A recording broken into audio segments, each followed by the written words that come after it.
Ganito mga katribya po yung namumuti po sa bulaklak ang ating kalamansi. Ito yung tinatawag natin na matang hito.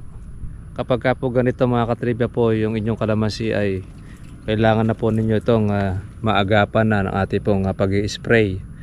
Dahil yan na po ang sinasalakay ng ating mga insekto. Ayan kita naman ninyo mga katribya, hindi pa po ito natutubigan. At hindi pa po ito nalalagyan po ng ating abono. Pero yung kalamansi ay inilabas na niya ang kanya pong bulaklak.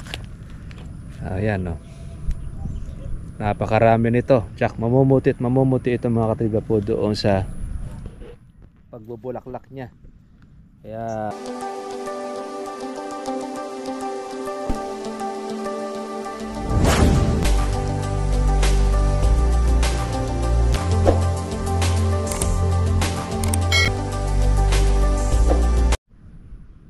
ganito mga katribya po yung namumuti po sa bulaklak ang ating kalamansi. Ito yung tinatawag natin na matang hito. Kapag ka po ganito mga katribya po yung inyong kalamansi ay kailangan na po ninyo itong maagapan na ng ating pong pag-i-spray. Dahil yan na po ang sinasalakay ng ating mga insekto. Ayan kita naman ninyo mga katribya, hindi pa po ito natutubigan. At hindi pa po ito nalalagyan po ng ating abono. Pero yung kalamansi ay inilabas na niya ang kanya pong bulaklak. Ayan napakarami nito. Tsak mamumuti ito mga katriba po doon sa pagbubulaklak niya. Kaya napakaganda pong alagaan ng kalamansi kapag ka nakita natin na ganito ang bulaklak.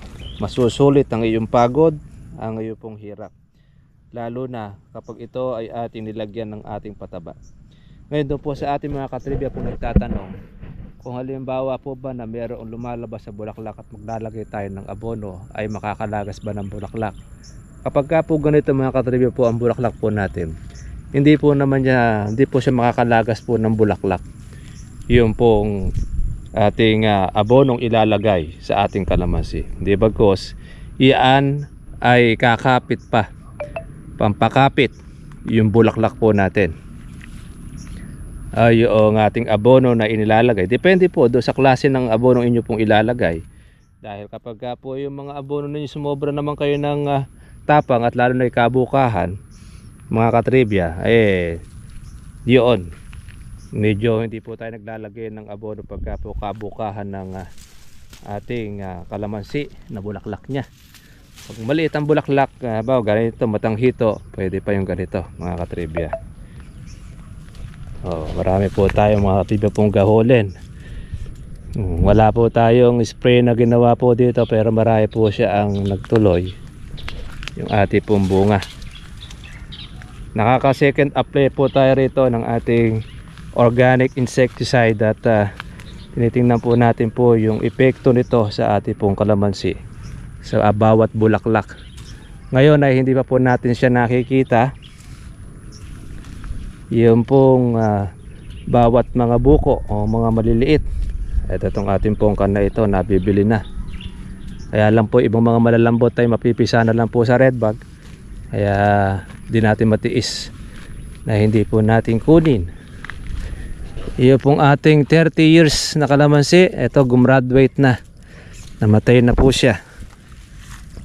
Kaya mula po noong ating pong nabili at yung una pong nagtanim na may-ari nito, ito na yung kanyang kalamansi. Ngayon siya nagtapos. Halos 30 years ang itinagal na grafted na kalamansi. Ito naman po bata rin naman ito. Dami pong bulaklak mga katribya. Ayan Kaya mamumuti sa bulaklak. Hindi pa po nakakatikim ng patubig Lahat na po ng mga kilikili ay nilabasan po ng marami pong bulaklak.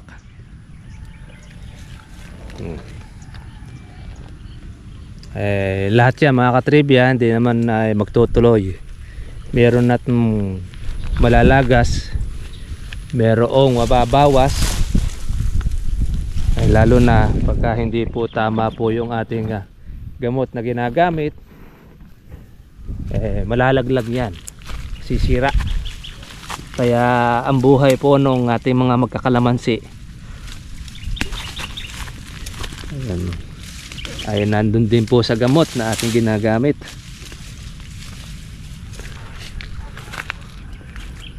Kaya tiyaga-tiyaga tayo na tumuklas doon po sa ating mga ka-farmers, lalo na sa mga bago pa lang po magkakalamansi, hindi alam ang paraan po ng pagpapabunga.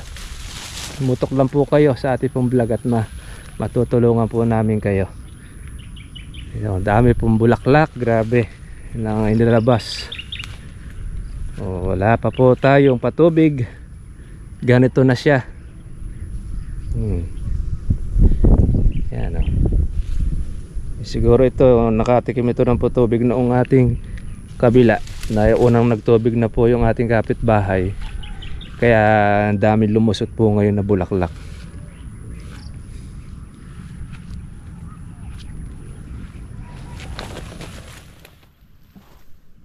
Marami rin po tayo ritong hinog. Ito yung madalas mga katribyan na yung ating mga kaibigang mga kawatan hindi tumitigil, iniwanan nila pong mga hinog. Baka balikan nila dahil nabibili na po ngayon ng hinog at may presyo na rin.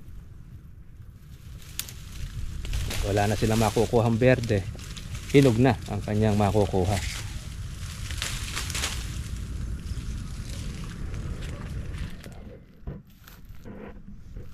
Daming labas na bulaklak. Kaya kung minsan sa ating pong paglilibot, lagi tayo may bago. Ang bago na yon, ito yung bagong pitik. Dahil bulaklak, makakakuha pa naman tayo rito. Sabihin na yung ating pong pang-alaga sa kalamansi ay pwede na po nating makuha rito. Saka yung pong mga bunga, yan, ang ating pang Pebrero at pang Marso ay meron na rin. Yung pang Abril, yung mga bukong mga maliliit, hindi natin siya alam kung siya po ay magtutuloy dahil under observation pa yung ating ginagamit na gamot.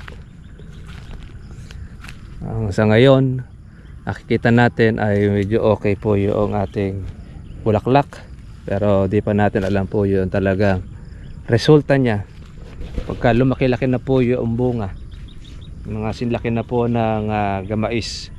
Pag nakakita tayo ng deformity o yung bukol-bukol, hindi po okay.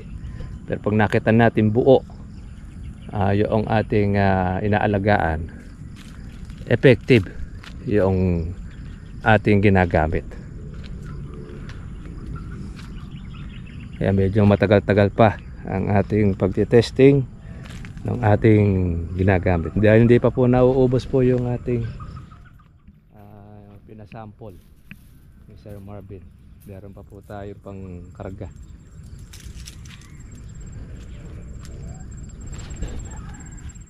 Ayan. Ang dami pong bulaklak. Grabe. Pati rin itong kabila. Kung ito po ay unang natubigan, galit na galit. Galit na galit ang kanyang puno. Naglabas siya ng napakarami pong bulaklak. Ayan. Marami rin siyang mga maliliit na mga bunga. Ayan, namumuti ang bulaklak niya.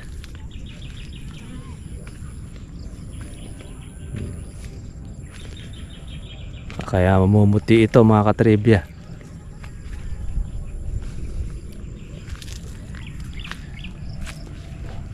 Sa atin din, ayan, namumuti sa bulaklak.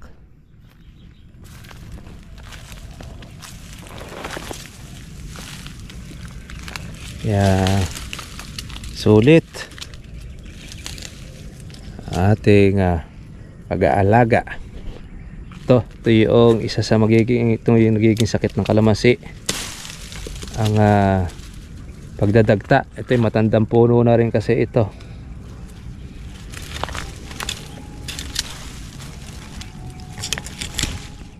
Ang ganito mga katribya, katumbas naman yan ay putol.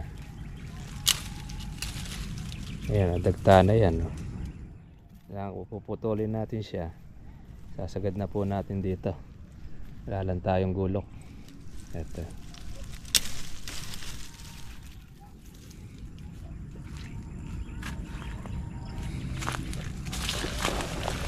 Marami tayong gasaresa. Pulo-pulo lang naman po halos yung ating naging bunga. Ito yun, naalagaan na po ito ng ating ulan yung mga buo na ito. Yan, naalagaan na po ng ulan yan. Kaya hindi natin alam po ang magiging presyo ng pang Marso. Pang Marso, kung marami po ang kasabayan ng pang March, maaaring ito ay bababa ang presyo. Pero kung wala siyang kasabayan, ay mananatili siyang mataas ang presyo. Ganun naman po mga katribya po ang kalamansi. Pag wala siyang maraming kasabay, mataas ang presyo. Pag marami siyang kasabay, mababa ang presyo. Importante, meron kang mapipitas.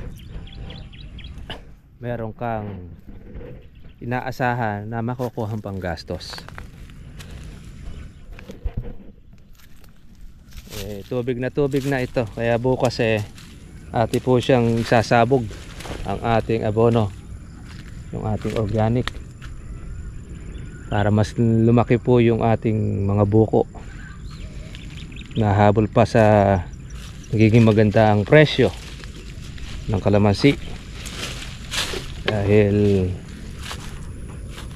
tingnan nga ito, daming bunga Ito yung sinasabi natin sa inyo mga katribya, na hindi man tayo nag-spray, ay mga buo at mga ambuko marami po mo ito mga katribya. Marami pong mga manunusok ang tinitira niya, yung mga hinog. Kaya yung mga hilaw hindi niya po tinutusok, kaya marami siyang naging buko. Yung ate pong kapitbahay ay halos wala rin pong natira nung kanya. Ayan marami pong mga sira. Alagang synthetic ito Simulat sa pool talagang synthetic ang ginagamit po niya. Madalas pa itong maglagay ng abono, kaya lang mga sira rin po yung kanyang nagiging bunga. Meron din po mga buo rin, kaya lang hindi po ganun siya karami.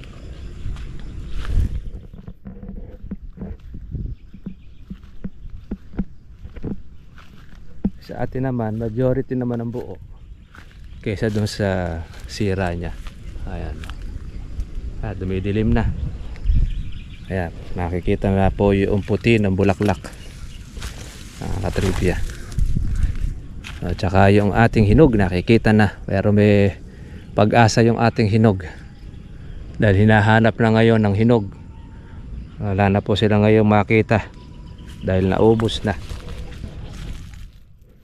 Sige mga katribya, God bless sa inyo lahat. Kita lang po tayo po bukas. Yung pong kalamansi natin, sigurado mamumuti po sa bulaklak. Tuloy-tuloy lang ang ating pag-aalaga, ang inyong pong pagsubaybay. Marami pa po kayong malalaman about po sa pag-aalaga ng kalamansi.